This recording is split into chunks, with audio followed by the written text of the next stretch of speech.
Hello, everybody. Welcome to a longer segment of my channel, basically. And I wanted to discuss about something, and that was about a new show that I recently finished watching. It had basically two seasons to it. It's called Nura, Rise of the Yokai Clan. I want to say one thing about this show that, in as much as it focuses on kids in high school, it does one thing phenomenally beautiful, and I think that I want to say one thing that it does meet up with what I really like of the shows. I mean, in as much as we keep hearing the word demon in the show and so on and so forth, I think the show in itself tries to show a coming of age kind of show. A kid that basically didn't know who he was and then goes on this journey of discovering who he really is and then accepting what he is in order to make sure that his clan or the people who trust in him are protected. Um, I'd say the show is more geared a little bit towards the adults, in that they show a lot of blood, they show certain yokai, there's an area of some nudity, some violence, heavy amount of violence, which I liked. Give you a lot of room to think, to critically think through the whole situation of what could be happening. Uh, but the one thing, the worst sin they ever committed in this show was they rushed the show. I think that's the major thing that you can actually take away from the show. That they really rushed the show. There were rooms to, for something to be provided, and when watching this show, I was very entertained all the way from the first season to the second season. I think I just watched it like constantly and was like it was really a breath of fresh air from a lot of the nonsense that I'm dealing with right now in new so-called modern day age animation. Um, One thing I really like about this show is that they really did the characters right. From bringing out the demon lords. I mean, they didn't call them demon lords, but they did call them like the gangsters or the supreme commanders and so on and so forth. And in modern day language, they will call them demon lords, which is so saturated nowadays that it pisses me off. But one thing I really liked about this show is that it didn't use such catchphrase that is being used in modern day this thing. And I think that we can actually catch this show prior to it, you know, uh, kind of join in with what the nonsense that we have of today, where a lot of the creators are looking at, one show that does well and try to engineer many of their own shows to meet the criteria. What does Nura, the rise of the yokai, bring into the picture? Well, I'll tell you one thing. Number one, uh, they basically bring in a new field here, and which is just of a certain segment of demons. They give you a healthy dose uh, of understanding when trying to describe the community, the environment they are. They also box many of the uh, many of the demons that they showed here into a category whereby they give you a scale limit of them and they try to keep it within reason. And many of the ways in which the main character now goes to deal with them is kind of reasonable. And one of the things I really like about this show is that while trying to define who the main character is, like I said in the beginning, I said the character goes on a journey to discover himself. Um, in discovering himself, he discovers a good way to actually deal with the enemies that he's encountering. And that's one thing I really like about the show is that you don't really know what the Nirori Hoons are actually.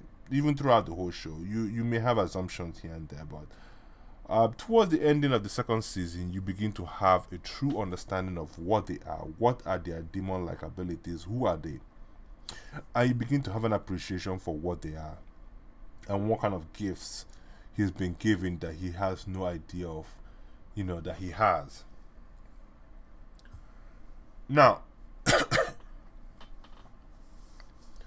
the question now becomes, is this show worth watching?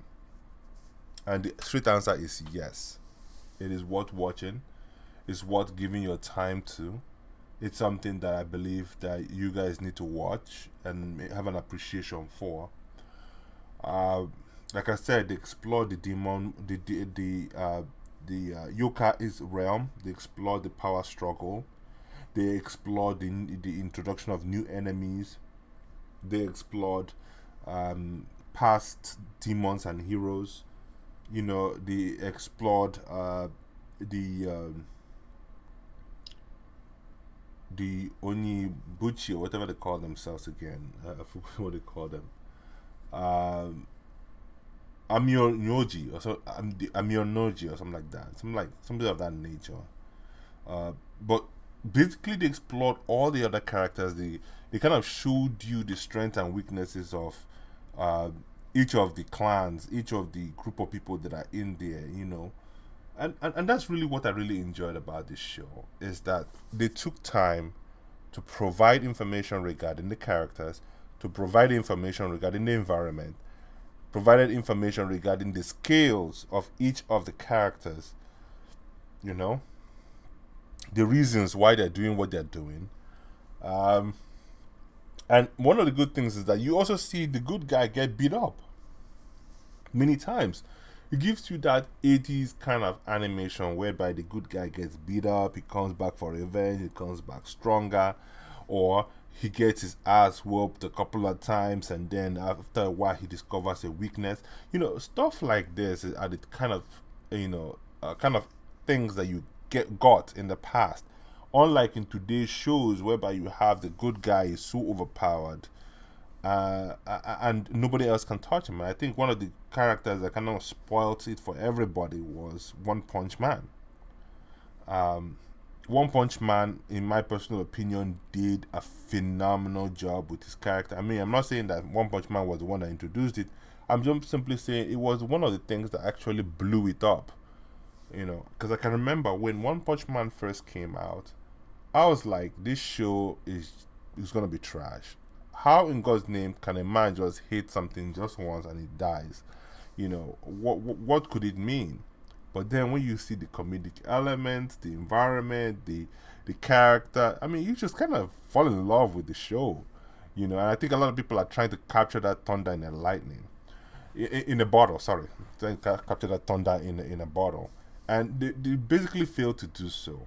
This show in itself doesn't give you all that overpowered character, but it gives you that kind of 80s, 90s kind of action movies whereby the character gets beaten up and the character comes back, and gets one up on the bad guy. Uh, I would say the pacing was good in the beginning. I think maybe they had a lot of time to work with the scripts or to work with the manga. I don't know how much it deviated from the manga, but because of the way I enjoyed the animation, I didn't bother to look it up to see. But I could feel a rushing in the second aspect of the show, and I basically felt like, okay, you know what? I think the producers are having enough of this show, and they just said, you know what? Let's just throw it out there.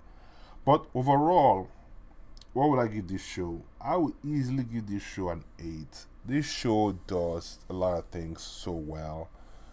Characters, interaction. You also have the Stooges there, who are the Amnioji, whatever, group of people who are trying to find out yokai and so on and so forth. The fool that always wants to find a yokai and never finds a yokai.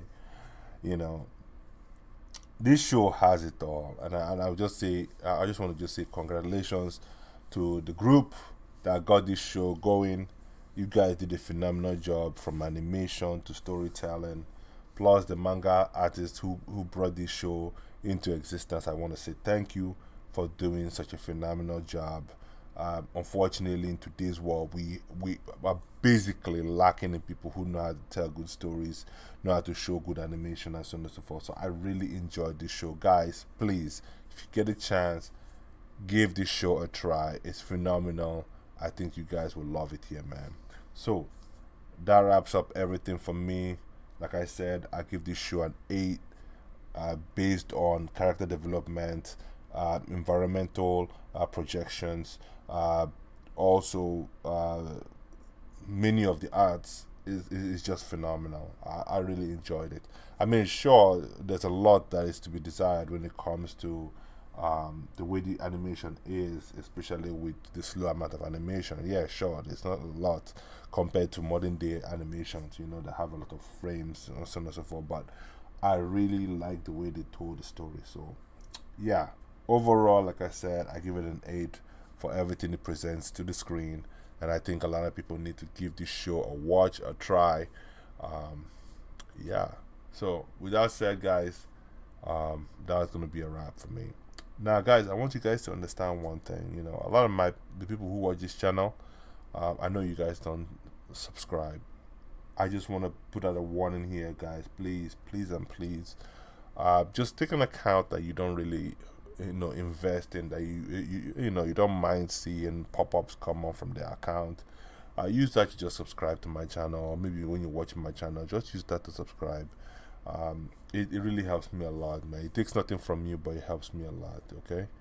All right. Also, if there's anything you guys wish for me to look at, I'll take a look at. Now, one thing you guys have to understand about me is this: on my channel, I try to provide you guys with just good shows. That means shows that I really enjoyed, or items that I think you guys should look at. Also, I try to respond to other people's videos. I react to videos also. So when it comes to animations, movies, or whatever it is, just let me know what you guys want me to watch, and I just let you guys know how I felt about the show, whether it really meets up to snuff for this guy. So yeah. All right, guys. It's been a pleasure. This is for a 5 minutes or less review in the longer segment. Signing out until I see you guys on the next episode.